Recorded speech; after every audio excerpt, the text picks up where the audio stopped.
வணக்கம். ஆகாஷவாணி.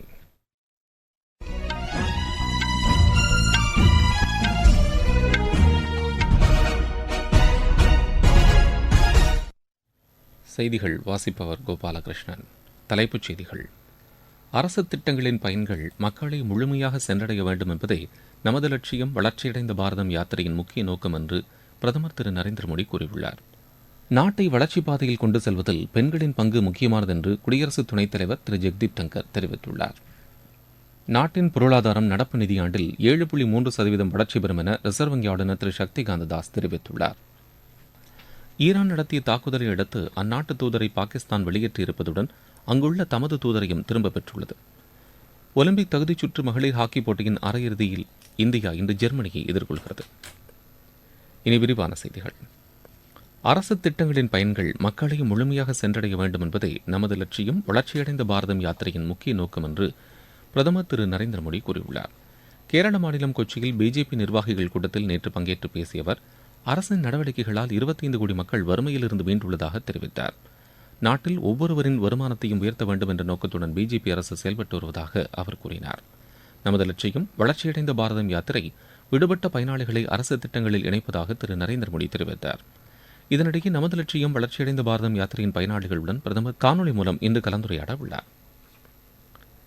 பிரதமர் திரு நரேந்திர மோடி மகாராஷ்டிரா, கர்நாடக மாநிலங்களில் பல்வேறு வளர்ச்சித் திட்டப் பணிகளை நாளை தொடங்கி வைக்கிறார். நாளை காலை மகாராஷ்டிரா செல்லும் அவர் அங்கு சுமார் 2000 கோடி ரூபாய் மதிப்பிலான நகர்ப்புற மேம்பாட்டு திட்டங்களுக்கு அடிக்கல் நாட்டுகிறார். மகாராஷ்டிராவில் பிரதமரின் நகர்ப்புற வீட்டு வசதி திட்டத்தின் கீழ் கட்டி முடிக்கப்பட்ட 90,000க்கும் மேற்பட்ட வீடுகளை அவர் பயனாளிகளுக்கு வழங்குகிறார். நாளை பிற்பகல் கர்நாடக மாநிலம் பெங்களூரு செல்லும் அவர் போயிங் இந்தியா பொறியியல் மற்றும் தொழில்நுட்ப மையத்தையும் போயிங் சுகன்யா திட்டத்தையும் தொடங்கி வைக்கிறார். போயிங் சுகன்யா திட்டம் விமானத்துறையில் அதிக அளவில் பெண்களை ஊக்குவிப்பதை நோக்கமாக கொண்ட திட்டம் என்று எமது செய்தியாளர் தெரிவிக்கிறார். நாட்டை வளர்ச்சிப் பாதையில் கொண்டு செல்வதில் பெண்களின் பங்கு முக்கியமானது என்று குடியரசு துணைத் தலைவர் திரு ஜெக்தீப் தங்கர் கூறியுள்ளார். ராஜஸ்தான் மாநிலத்தில் உள்ள பனஸ்தலி வித்யாபீடத்தின் 4வது பட்டமளிப்பு விழாவில் அவர் நேற்று உரையாற்றினார். இந்த அமிர்த காலத்தில் இந்தியா மிகப்பெரிய வளர்ச்சியை எட்டும் என்று அவர் கூறினார். தோல்விகளைக் கண்டு பின்வாங்காமல் வெற்றிக்கான முயற்சிகளை தொடர வேண்டும் என்று மாணவர்களுக்கு திரு ஜெக்தீப் தங்கர் அறிவுறுத்தினார். விங்ஸ் இந்தியா என்ற விமான கண்காட்சி ஹைதராபாத்தில் சிவில் விமான போக்குவரத்துத்துறை அமைச்சர் திரு ஜோதிராதித்ய சிந்தியா இன்று தொடங்கி வைக்கவுள்ளார். 4 நாட்கள் இந்த கண்காட்சியை சிவில் விமான போக்குவரத்து அமைச்சகம், இந்திய தொழில் வர்த்தக கூட்டமைப்பு மற்றும் இந்திய விமான நிலையங்கள் ஆணையம் ஆகியவை இணைந்து ஏற்பாடு செய்துள்ளன. ஆசியாவின் மிகப்பெரிய சிவில் விமான கண்காட்சியான இதில் 100க்கும் மேற்பட்ட நாடுகளைச் சேர்ந்த 5000க்கும் மேற்பட்ட பிரதிநிதிகள் பங்கேற்க உள்ளனர். இந்த நிகழ்வின் போது நவீன விமானங்கள் காட்சிப்படுத்தப்பட உள்ளன. இதில் 500க்கும் மேற்பட்ட வணிக கூட்டங்கள் நடத்தப்படும் என்றும் 1,00,000க்கும் மேற்பட்ட பார்வையாளர்கள் பங்கேற்பார்கள் என்று எதிர்பார்க்கப்படுவதாகவும் விமான போக்குவரத்துத்துறை அமைச்சகம் கூறியுள்ளது. நடப்பு நிதியாண்டில் நாட்டின் பொருளாதார வளர்ச்சி 7.3% உயரும் என்று எதிர்பார்க்கப்படுவதாக ரிசர்வ் வங்கி ஆளுநர் திரு சக்திகாந்த தாஸ் கூறியுள்ளார். சுவிட்சர்லாந்தின் டாவோஸ் நகரில் நடைபெற்று வரும் உலக பொருளாதார மன்ற மாநாட்டின் போது நடைபெற்ற கலந்துரையாடல் நிகழ்ச்சியின் போது அவர் இதனை தெரிவித்தார். உலக அளவில் பல்வேறு சிக்கல்கள் நிலவிய போதிலும் இந்தியாவின் வளர்ச்சி வேகம் சீராக அதிகரித்து வருவதாக அவர் கூறினார். இந்திய வங்கித்துறை குறிப்பிடத்தக்க முன்னேற்றத்தை அடைந்துள்ளதென்றும் பொது மற்றும் தனியார் துறை வங்கிகளில் நிர்வாகத்தை மேம்படுத்தவும் ரிசர்வ் வங்கி உரிய நடவடிக்கைகளை எடுத்துள்ளதென்றும் அவர் குறிப்பிட்டார். அந்நிய முதலீட்டாளர்கள் இந்தியாவில் முதலீடு செய்ய இது உகந்த தருணம் என்று கூறிய அவர் இந்தியாவில் பொருளாதாரம் மற்றும் நிதி ஸ்திரத்தன்மை அதிகரித்துள்ளதென்றும் கூறினார். பிரதமர் திரு நரேந்திர மோடியின் திட்டங்களால் இந்தியா பெரிய முன்னேற்றம் அடைந்துள்ளது என்று அமெரிக்க வெளியுறவு அமைச்சர் திரு ஆண்டனி பிளிங்கன் கூறியுள்ளார்.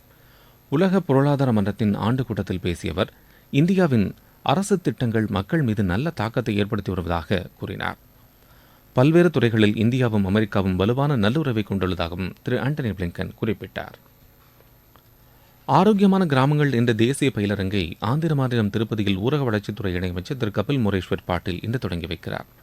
3 நாட்கள் நடைபெறும் இந்த பயிலரங்கில் 24 மாநிலங்கள் மற்றும் யூனியன் பிரதேசங்களைச் சேர்ந்த 800க்கும் மேற்பட்ட பிரதிநிதிகள் பங்கேற்கின்றனர். பெண்கள், குழந்தைகள் மற்றும் வளரிளம் பருவத்தினரின் ஊட்டச்சத்து குறைபாடுகளை நிவர்த்தி செய்தல், கிராமங்களில் தரமான சுகாதார சேவைகள் போன்றவை குறித்து இந்த பயிலரங்கில் விவாதிக்கப்பட உள்ளது. நீங்கள் கேட்டுக்கொண்டிருப்பது ஆகாஷவாணியின் செய்தி அறிக்கை.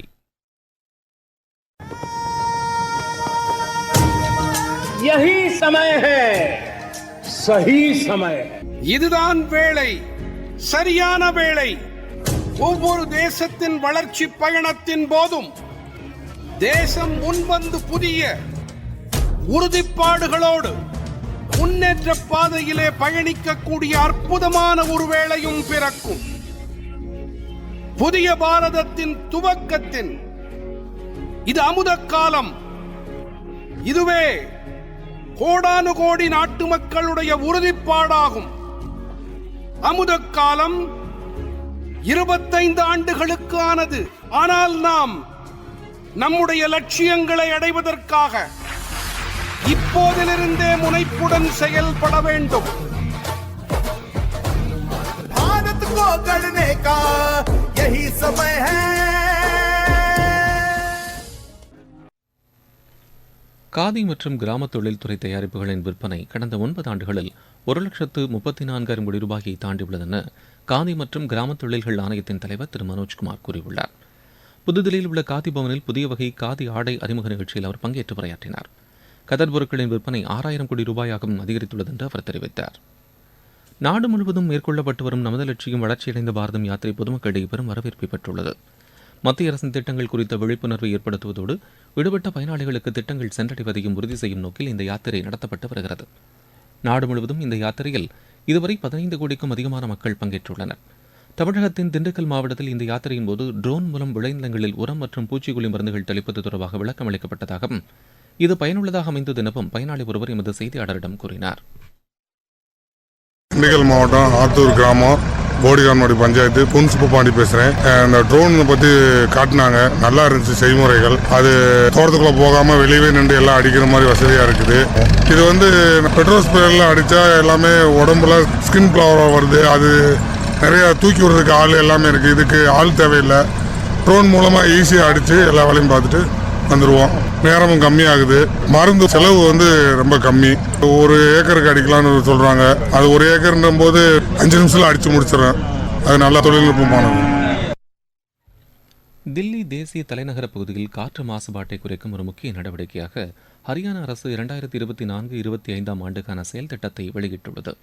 மாநிலத்தின் 9 மாநகராட்சிகளில் 375 மின்சார பேருந்துகளை இயக்க முடிவு செய்யப்பட்டுள்ளதாகவும் இந்த ஆண்டு ஜூன் மாதத்திற்குள் இவை செயல்பாட்டுக்கு வரும் என்றும் அந்த மாநில தலைமைச் செயலாளர் திரு சஞ்சீவ் கௌஷல் தெரிவித்துள்ளார். தேசிய தலைநகர பகுதிக்குட்பட்ட ஹரியானா மாநில பகுதிகளில் தூசி கட்டுப்பாடு மற்றும் மேலாண்மை பிரிவுகள் அமைக்கப்பட்டுள்ளன என்றும் அவர் கூறினார். பாகிஸ்தானில் ஈரான் வான்வழி தாக்குதல் நடத்தியதை அடுத்து ஈரானில் உள்ள தமது தூதரை பாகிஸ்தான் திரும்பப் பெற்றுக் கொண்டுள்ளது. அதேபோல் இஸ்லாமாபாத்தில் உள்ள ஈரானிய தூதரையும் பாகிஸ்தான் திருப்பி அனுப்ப முடிவு செய்துள்ளது.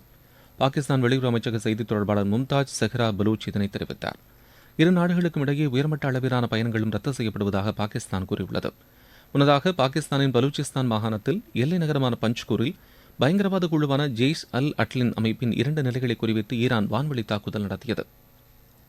ஈரான் பாகிஸ்தானில் வான்வழி தாக்குதல் நடத்தியிருப்பது அந்த 2 நாடுகளுக்கும் இடையிலான இருதரப்பு விவகாரம் என்று வெளியுறவு அமைச்சகம் தெரிவித்துள்ளது. புதுதில்லியில் செய்தியாளர்களிடம் பேசிய வெளியுறவு அமைச்சக செய்தித் தொடர்பாளர் திரு ரந்தீர் ஜெய்ஸ்வால் இந்தியாவை பொறுத்தவரை பயங்கரவாதத்திற்கு எதிராக சமரசமற்ற நிலைப்பாட்டை கடைபிடிப்பதாக கூறினார். தற்காப்புக்காக எடுக்கப்படும் நடவடிக்கைகளை இந்தியா புரிந்து கொண்டுள்ளது என்றும் அவர் கூறினார். சீனாவின் மக்கள் தொகை தொடர்ந்து 2வது ஆண்டாக குறைந்துள்ளது. அந்நாட்டு அரசு சார்பில் நேற்று வெளியிடப்பட்ட அதிகாரப்பூர்வ தரவுகளில் இது தெரிவிக்கப்பட்டுள்ளது. விளையாட்டுச் செய்திகள். ஒலிம்பிக் தகுதிச் சுற்று மகளிர் ஹாக்கி போட்டியின் அரையிறுதியில் இந்தியா இன்று ஜெர்மனியை எதிர்கொள்கிறது. ராஞ்சியில் இப்போட்டி இரவு மணி 7:30க்கு தொடங்குகிறது. இன்று நடைபெறும் மற்றொரு அரையிறுதிப் போட்டியில் ஜப்பான் அமெரிக்காவை எதிர்கொள்கிறது. ஒடிஷாவின் புவனேஸ்வரில் நடைபெற்று வரும் கலிங்கா சூப்பர் கோப்பை கால்பந்து போட்டியில் நேற்றைய ஆட்டத்தில் சென்னை அணி கேரள அணியை வென்றது. மற்றொரு ஆட்டத்தில் கோவா அணி பெங்களூரு அணியை வென்றது. புரோ கபடி லீக் போட்டியில் நேற்றைய ஆட்டங்களில் குஜராத் அணி தில்லி அணியையும் ஜெய்ப்பூர் அணி ஹரியானா அணியையும் வென்றன. ஆசிய கோப்பை கால்பந்து போட்டியில் இந்தியா இன்று உஸ்பெகிஸ்தானை எதிர்கொள்கிறது. மீண்டும் தலைப்புச் செய்திகள். அரசு திட்டங்களின் பயன்கள் மக்களை முழுமையாக சென்றடைய வேண்டும் என்பதே நமது லட்சியம் வளர்ச்சியடைந்த பாரதம் யாத்திரையின் முக்கிய நோக்கம் என்று பிரதமர் திரு நரேந்திர மோடி கூறியுள்ளார். நாட்டை வளர்ச்சிப் பாதையில் கொண்டு செல்வதில் பெண்களின் பங்கு முக்கியமானது என்று குடியரசு துணைத் தலைவர் திரு ஜெக்தீப் தங்கர் தெரிவித்துள்ளார். நாட்டின் பொருளாதாரம் நடப்பு நிதியாண்டில் 7.3% வளர்ச்சி பெறும் என ரிசர்வ் வங்கி ஆளுநர் திரு சக்திகாந்த தாஸ் தெரிவித்துள்ளார். ஈரான் நடத்திய தாக்குதலை அடுத்து அந்நாட்டு தூதரை பாகிஸ்தான் வெளியேற்றி இருப்பதுடன் அங்குள்ள தமது தூதரையும் திரும்பப் பெற்றுள்ளது. ஒலிம்பிக் தகுதிச் சுற்றி மகளிர் ஹாக்கி போட்டியின் அரையிறுதியில் இந்தியா இன்று ஜெர்மனியை எதிர்கொள்கிறது. இத்துடன் இந்த செய்தி அறிக்கை நிறைவு பெறுகிறது.